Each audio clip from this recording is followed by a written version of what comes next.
এত বড় বড় শিল্পীরা কাজ করেছে, দেশ বিদেশের বিভিন্ন টেকনিশিয়ানরা কাজ করেছে। সো আশা আছে মালিকের উপরে একটু অ্যাকশন হওয়া উচিত, অনেক দিন ধরে অ্যাকশন হয় না। লাভলি।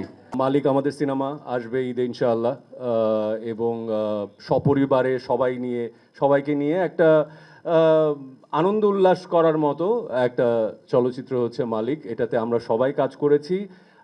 আমি একা কোনো অবস্থাতে ক্রেডিট নেব না। আমি ছোট্ট করে শুধু বিশেষ কৃতজ্ঞতাটুকু জানাতে চাই। আমার প্রথমত খুব বিশেষ কৃতজ্ঞতা ছবির প্রযোজক শাওন ভাইয়ের কাছে, ছবির পরিচালক সাইফ চন্দন, তার কাছে কৃতজ্ঞতা। ছবির যিনি ক্যামেরায় ছিলেন মধুরা পালিত, যিনি এডিট করেছেন এবং মিউজিক করেছেন অদিত রহমান, লিখেছেন আমাদের আসিফ ভাই, গান করেছে আমারই সব বন্ধুবর্গীয় সবাই। আমি সবার কাছে অনেক কৃতজ্ঞতা প্রকাশ করতে চাই যে এরকম একটা ছবি ঈদের সময় আমরা দর্শকের জন্য নিয়ে আসতে পারছি।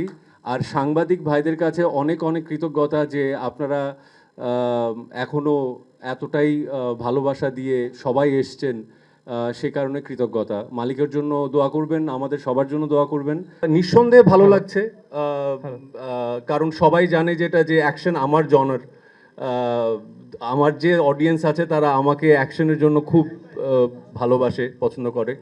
সো নিঃসন্দেহে এক্সাইটেড, নার্ভাস, বাট কনফিডেন্টও, কারণ এত বড় বড় শিল্পীরা কাজ করেছে, দেশ বিদেশের বিভিন্ন টেকনিশিয়ানরা কাজ করেছে।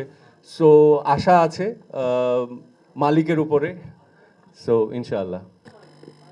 আমি সাংবাদিক ভাইদেরকে সারা জীবন তো আপনারা প্রশ্ন করলেন, আমি একটা প্রশ্ন করতে পারবো সাংবাদিক ভাইদের? আপনারা কি এক্সাইটেড যে আমি মালিক নিয়ে আসছি এতদিন পর অ্যাকশন ফিল্ম? আপনারা এক্সাইটেড, তাই না? একটু অ্যাকশন হওয়া উচিত, অনেক দিন ধরে অ্যাকশন হয় না। লাভলি।